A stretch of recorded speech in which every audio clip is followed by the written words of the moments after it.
Hi friends, இன்றைக்கி நம்ம சேனலில் செட்டிநாடு மட்டன் குழம்பு எப்படி செய்யலான்னு பார்க்கலாம் வாங்க.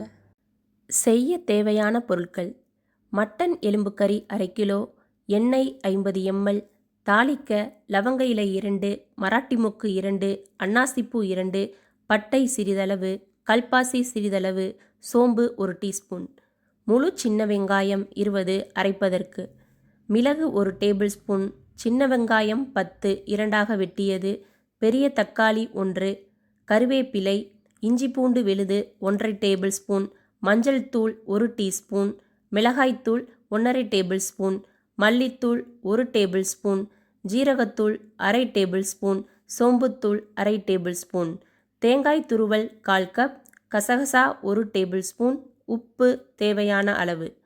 செட்டிநாடு மட்டன் குழம்பு எப்படி செய்யலான்னு பார்க்கலாம் வாங்க. ஒரு பேனில் 1 ஸ்பூன் ஆயில் விட்டு நம்ம எடுத்து வச்சுருக்க சின்ன வெங்காயத்தை போட்டு நல்லா வதக்கணும்.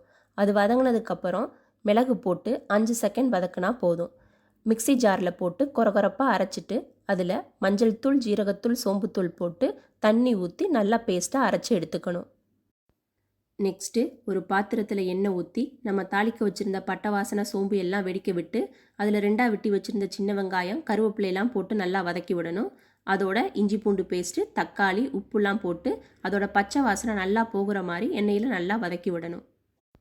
பச்சை வாசனை போனதுக்கப்புறம் நம்ம அரைச்சி வச்சுருந்த பேஸ்ட்டை அதோடு சேர்த்து கொஞ்சம் தண்ணி ஊற்றி எண்ணெய் கக்குற அளவுக்கு நல்லா வதக்கி விடணும்.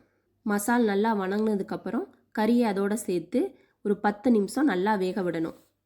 இந்த ஸ்டேஜில் மிளகாத்தூள், மல்லித்தூள் சேர்த்து எல்லா மசாலையும் நல்லா ஒரு சேர கிண்டி விடணும். மசாலேருந்து எண்ணெய் பிரிஞ்சு வர அளவுக்கு நல்லா கிண்டி விடணும்.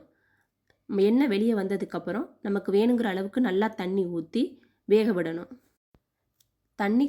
தண்ணியை நிறையாவே ஊற்றிக்கலாம், ஏன்னா கறி வேக வேக தண்ணி வற்ற ஆரம்பிக்கும்.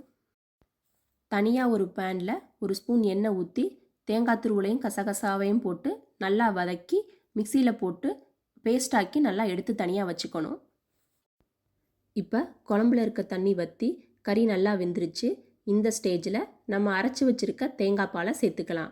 கெட்டி குழம்பு வேணுங்கிறவங்க அப்படியே சேர்த்துக்கலாம். தண்ணி குழம்பா வேணுங்கிறவங்க தேங்காய் பாலை வடிகட்டி பால் மட்டும் சேர்த்துக்கலாம்.